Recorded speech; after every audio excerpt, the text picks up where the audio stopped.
नाज़रीन, संजर चांग में पीअण जो पानी खारो हुअण करे शहरी नसीर केनाल ते लगल नलके में पानी भरण ते मजबूर थी विया आहिनि। ॾिसूं था ही रिपोर्ट। संजर चांग में टाउन कमेटी के पासे में फिल्टर प्लांट लगल है, उते असां मौजूद आहियूं। तव्हांखे इहो ॿुधाईंदा हलूं त ही फिल्टर प्लांट जेको आहे सो हिन में केतिरनि ई सालनि खां मुलाज़िमनि खे पगारूं न मिलण करे हिन फिल्टर प्लांट खे तालो लॻल आहे। संजर चांग में झर जो पानी खारो हुअण करे हिते ॻोठाणा तमामु सख़्तु परेशान जेको सो मोह ॾेई रहिया आहिनि। परेशानी खे 2 किलोमीटर पंधु करे जेको सो ॻोठाणा पाणी भरण ते मजबूर आहिनि। अचो त उन्हनि पाणी भरण वारनि सां बि जेको सो ॻाल्हि ॿोल कंदासीं, जेके 2 किलोमीटर परे पंधु करे पाणी भरीनि था, ऐं त शहर जे माण्हुनि सां ॻाल्हि ॿोल कंदासीं त फिल्टर प्लांट जे बारे में उन्हनि जो छा चवणु आहे। जेको आरो प्लांट आहे उहो काफ़ी अरसे खां बंदि थी वियो आहे। उते जेके मुलाज़िम आहिनि काफ़ी अरसे खां पगारनि खां महरूम आहिनि। इन करे मजबूर थी असांखे बशीराबाद मां पाणी भरणु अचिणो पवे थो। ख़ुदा ताला महिरबानी करे इहो आरो प्लांट जेको आहे ठाराए ॾिनो वञे ऐं असांजा मसइला हल कया वञनि। पाणी जे हवाले सां तव्हांखे ख़बर आहे, संजय चांग जी जर तमामु ख़राबु आहे।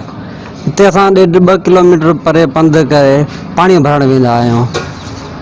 पाणी तमामु खारो आहे, बच्चा बीमार थी रहंदा आहिनि। असांजा फिल्टर 7 सालनि खां बंदि लॻो पियो आहे। गवर्नमेंट खे संडोलियार जे ऑफिसर खे अपील कजे थी त ही फिल्टर प्लांट ऑन करायो वञे, बड़ा महिरबानी करे। जर्क जो पानी बिल्कुलु खारो आहे ऐं जंहिं लाइ असीं बशीराबाद 2 किलोमीटर पाणी भरण मिठो पाणी भरण लाइ वञूं था। ऐं हिते असां वटि फिल्टर प्लांट लॻल आहे, पर उहो बिल्कुलु नाकारा आहे। केतिरनि ई सालनि खां बंदि पियल आहे ऐं हुनखे असीं गवर्नमेंट खे अपील था करियूं त उहो फिल्टर प्लांट जल्द सां जल्द चालू कयो वञे। फिल्टर प्लांट जेको 2010 में लगायो वियो ऐं मूंखे मुलाज़िम तौरु रखियो वियो, ऐं ऑपरेटर आहिनि फिल्टर प्लांट जो।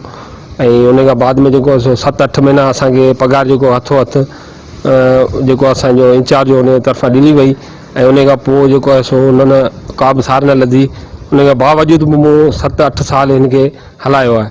उन खां पोइ कुझु फ़नी ख़राबी हुअण जे करे ऐं मूंखे पगार न मिलण जे करे, ख़र्चो बि न हो जो हुन में कुझु माण्हू कमुकारु कराए सघे, उन जे करे हींअर साल ॾेढ थियो आहे असां हिन खे बंदि करे छॾियो आहे। इन जे करे ही बंदि पियो आहे।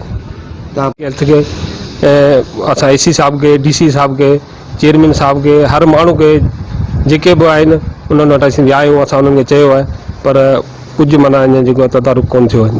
कैमरामैन लाल बुश पवार सां गॾु मुस्तफा पवार, मेहरान TV न्यूज़, संजर चांग।